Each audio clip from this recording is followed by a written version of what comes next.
Mill staged a fake robbery to steal my dead birth parents' jewelry on my wedding day. I stayed silent for years until I spotted my necklace around my Sill's neck at her wedding, and had the police show up to arrest them both. If someone had told me back then that my wedding day would end with me grieving the last real connection I had to my biological family, I don't think I would have believed them. But that's exactly what happened. I didn't grow up with much. I lost my birth parents when I was still a little girl, and even though my adoptive family gave me love and safety, there was still a part of me that ached for the people I came from. The only physical memory I had left of my birth parents was a set of gold jewelry that had somehow survived through relatives and been handed down to me when I turned 20. It wasn't flashy. It wasn't trendy. It was old, slightly worn, and held more emotion than value, at least in my eyes. There was a necklace with tiny floral detailing, a pair of bracelets with engraved initials I didn't recognize, and a pair of earrings with little ruby stones. I wore them on days I needed to feel close to the people I'd lost. So when I got married, wearing that jewelry felt like I was bringing my past with me into the future. I'd even taken the time to get it cleaned and lightly restored by a local jeweler I trusted. My husband, Daniel, knew what that set meant to me. At least, I thought he did. His family was a different story. His mother, Karen, had always been a bit extra. She believed she knew best about everything. She didn't ask for opinions, she made decisions. From the wedding venue to the menu, to who would sit at which table, she tried to run the show like it was hers. I let most things slide for the sake of peace, but the jewelry? That was off limits. I made it clear that I would be wearing my mother's necklace on my wedding day, even though Karen kept trying to push a new set she had bought for me, something more elegant, she said, which was code for something that would impress her friends. A week before the wedding, she called and asked if she could hold on to the jewelry just until the big day. She insisted she didn't trust it lying around our apartment and offered to keep it in a safer place, her home, in her personal safe. I hesitated. My gut twisted, but Daniel told me to stop being paranoid. He said his mom was trying to help and that it would be one less thing for us to worry about.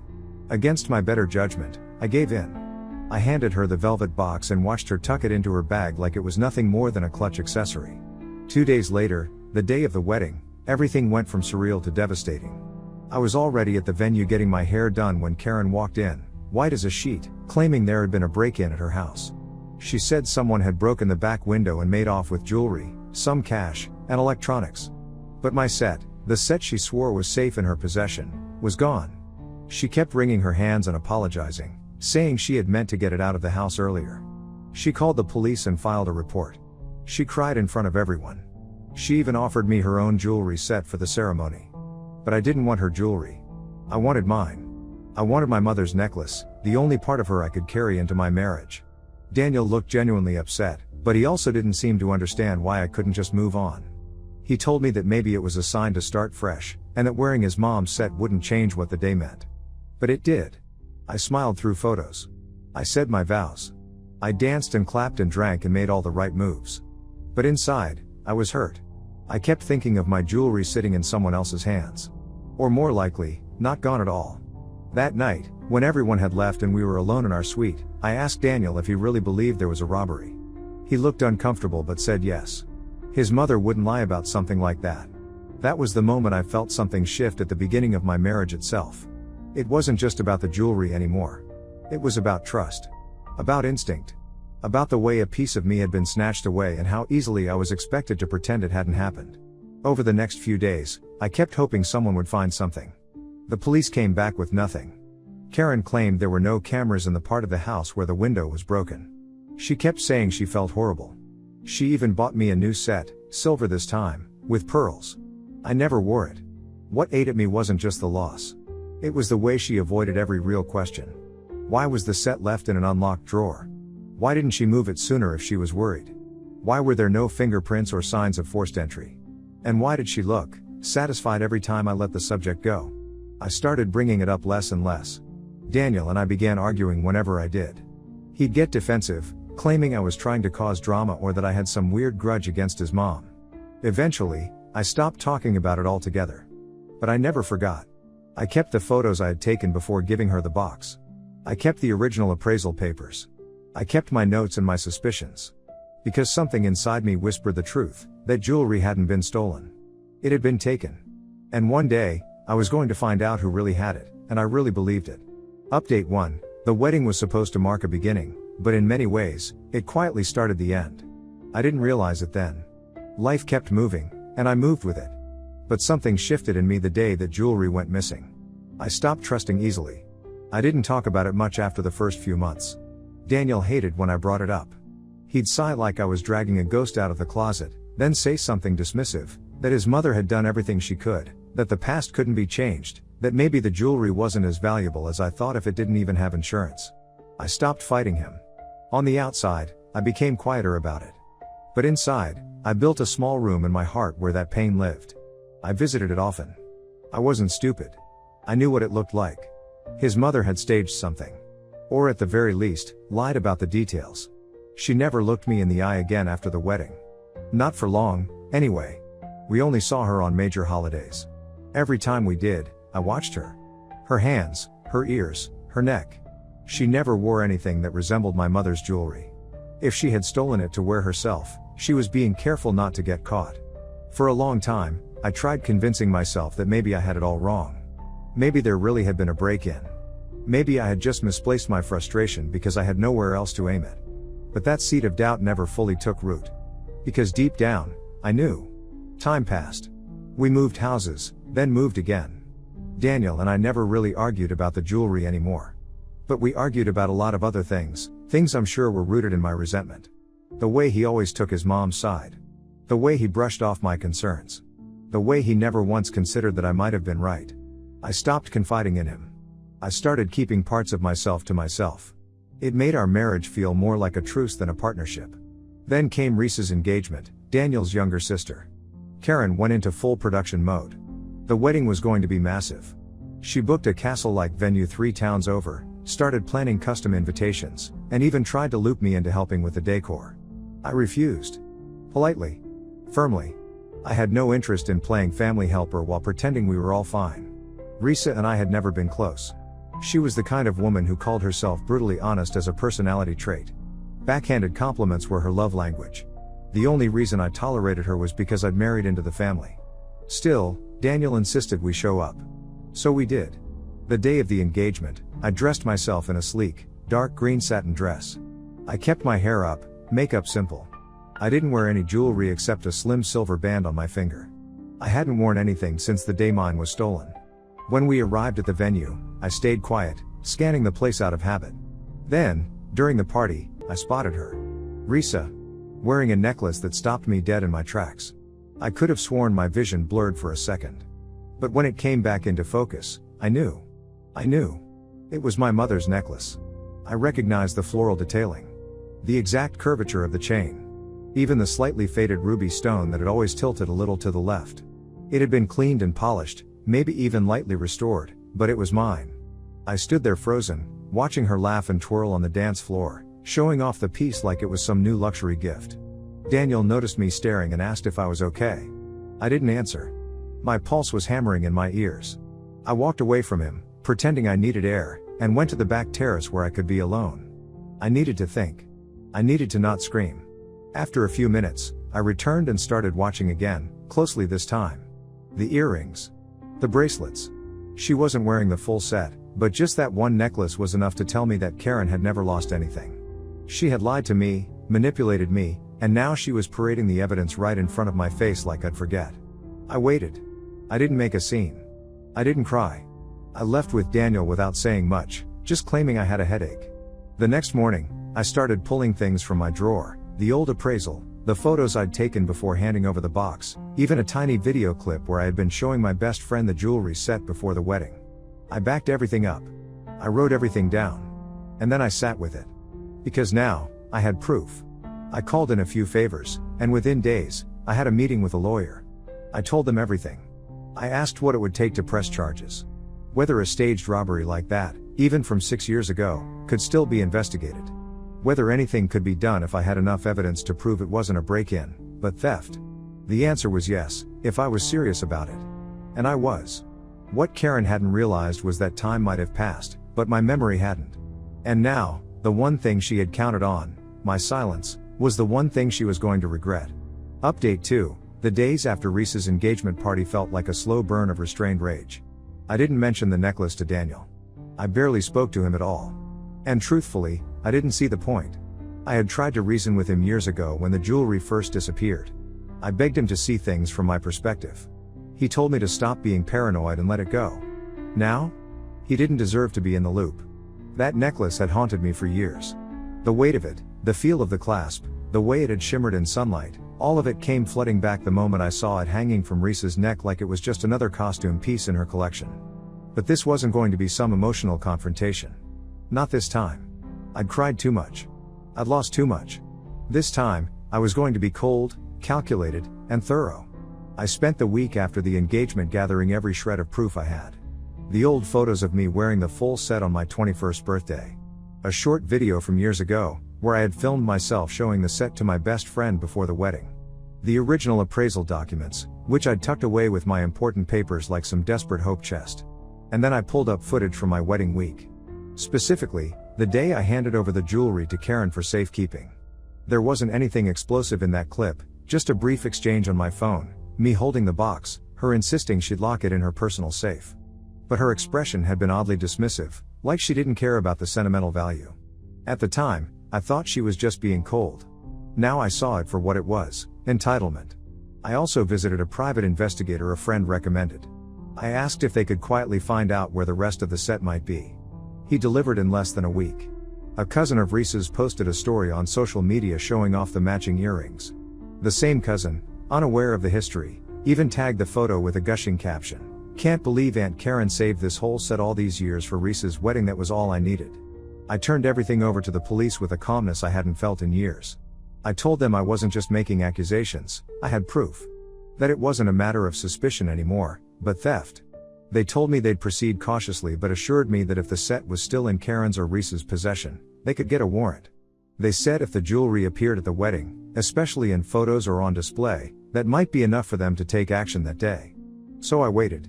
The morning of Risa's wedding arrived with forced smiles and fake small talk. I wore the same silver band and a simple blue dress. Karen gave me a tight smile when she saw me, the kind people give when they think they've won. Risa didn't say much to me, just flashed her necklace again like it was any other day. The ceremony started at noon. By then, my heart was pounding so hard I felt like I could hear it over the organ music. And then, just as the reception was beginning, it happened. Police officers entered the venue, not loud, not chaotic. Just firm and swift. They walked straight to the bride's table, where Risa and Karen were seated. There was a murmur that spread like wildfire. Guests turned their heads. Someone gasped. Someone else started filming. Risa stood frozen with her hand on her necklace. Karen's face turned from confused to horrified in seconds. An officer calmly asked Risa to remove the necklace. Another began speaking with Karen, asking if she had any other matching pieces on her or nearby. That's when the screaming began. Karen demanded that they leave her daughter alone. She called it a family heirloom. She said this was harassment. But the officers had the paperwork. My photos. The original appraisal. My video evidence. The social media posts. The statements I'd given about the staged robbery years ago. The lead officer turned to Karen and told her that, under suspicion of theft and possession of stolen property, she'd be required to surrender any pieces matching the description. A few officers then headed toward the bridal suite to locate the rest of the jewelry. Daniel looked at me like I'd just ripped the floor out from under him. He pulled me aside, demanded to know what I'd done. I told him the truth. That the jewelry Risa had flaunted at her engagement party was mine. That the robbery was never real. That I had known for years, but waited for the right time to strike. He stood there stunned. Not because he didn't believe me, but because he did. Risa, meanwhile, was sobbing. Not because she cared about the jewelry, but because her wedding had become a crime scene. Karen was being questioned in another room.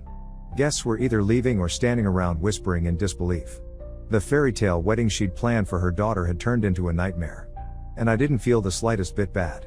Later that night, after the police had taken everything and most guests had cleared out, I stood alone in the parking lot watching the venue from a distance. Daniel came to find me again. This time, he was quiet. He asked why I didn't come to him first. Why didn't I just try to talk things through? I told him I had, years ago.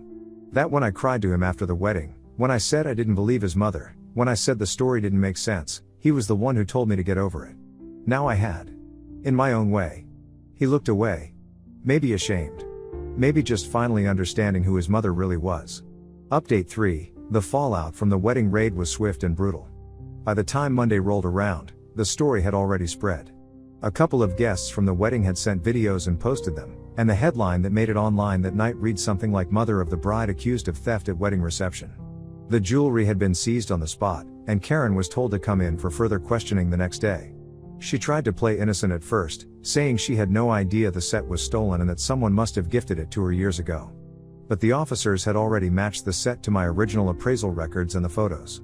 Every lie she tried to spin collapsed under the weight of evidence. She also didn't anticipate how quickly her little secret would unravel once the police started asking about the original robbery. There were inconsistencies all over the story, no sign of forced entry, no details filed back then despite the supposed break-in, and the strangest part, her refusal to allow anyone else in the family to look through the jewelry safe at the time. Turns out, the officer handling the case knew how to pressure someone like Karen. After just one formal interview, she folded.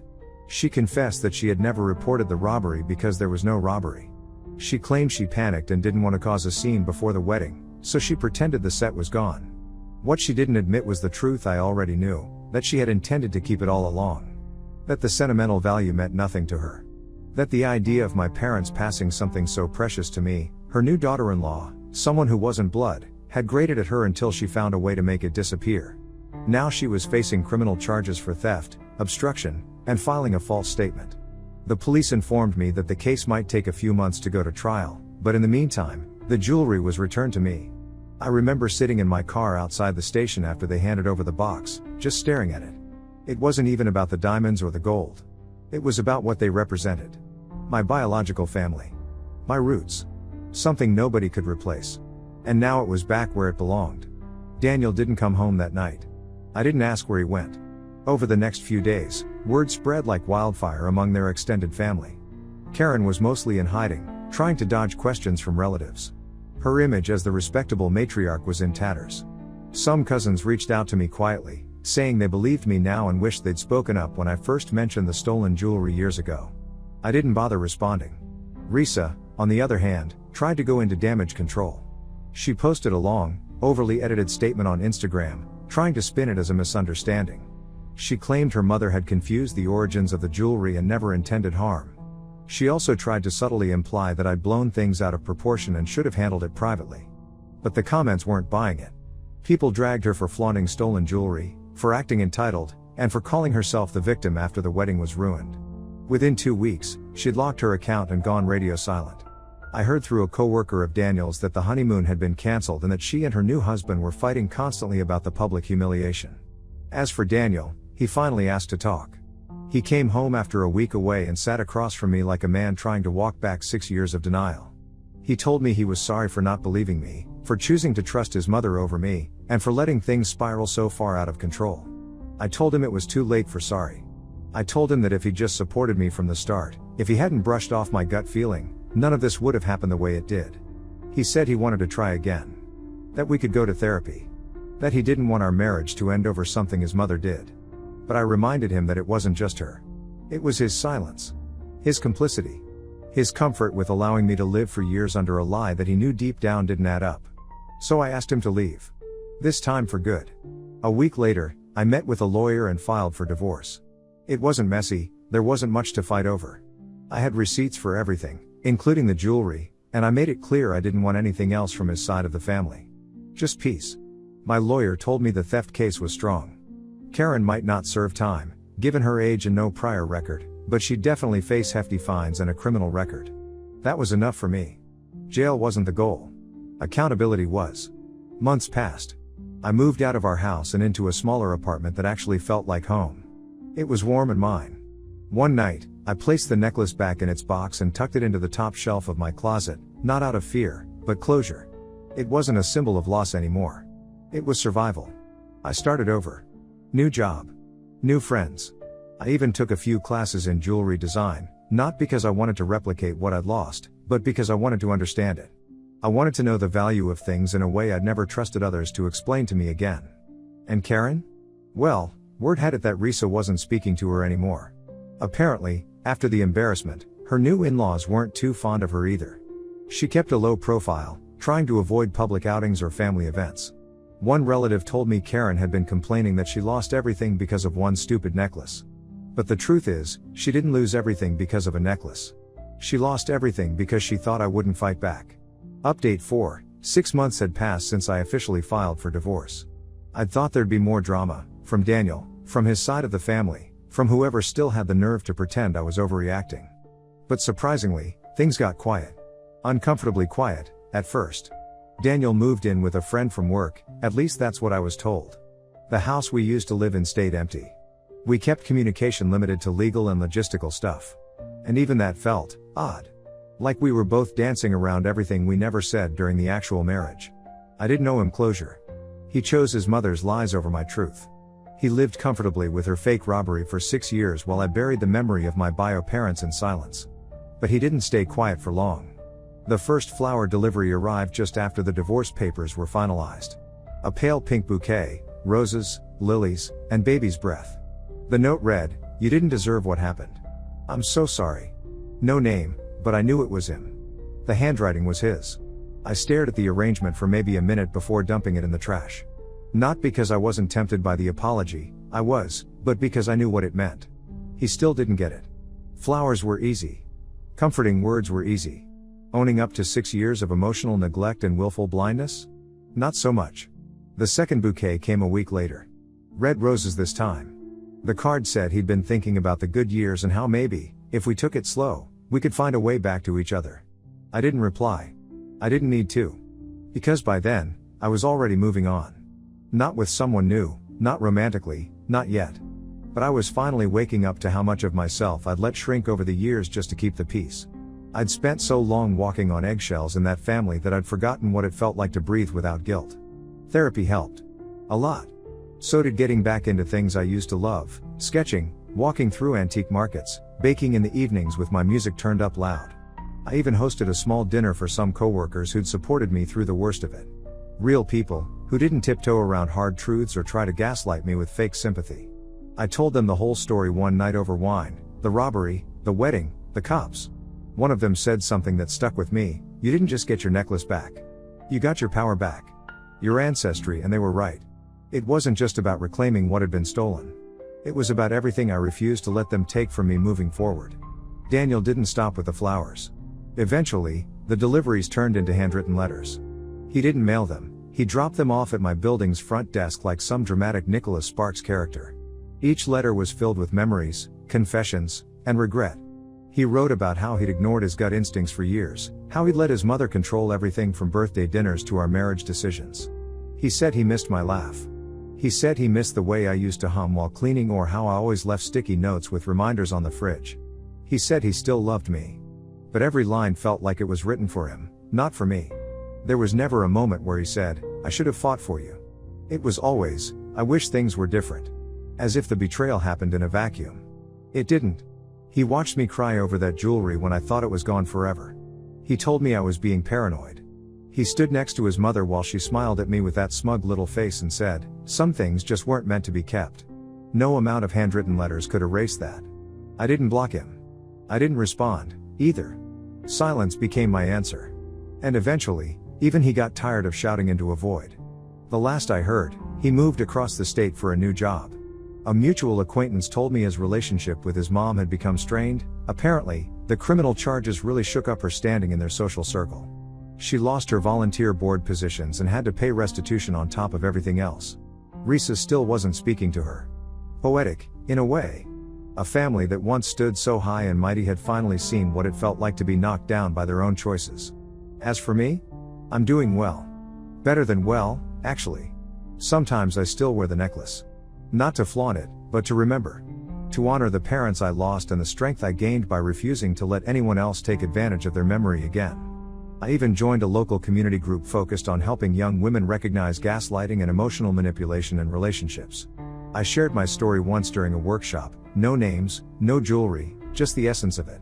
And someone came up to me afterward and said, "Thank you." That gave me the courage to finally leave. I think that was the real full circle moment. Not the raid. Not the divorce. Not even the justice. But knowing that by standing up for myself, I helped someone else believe they could, too. That's what Karen never understood. She thought I was weak.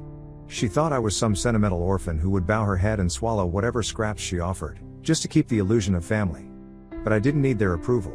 I never did. I just needed to remember who I was before they tried to shrink me down. And now? Now I'm everything they never saw coming.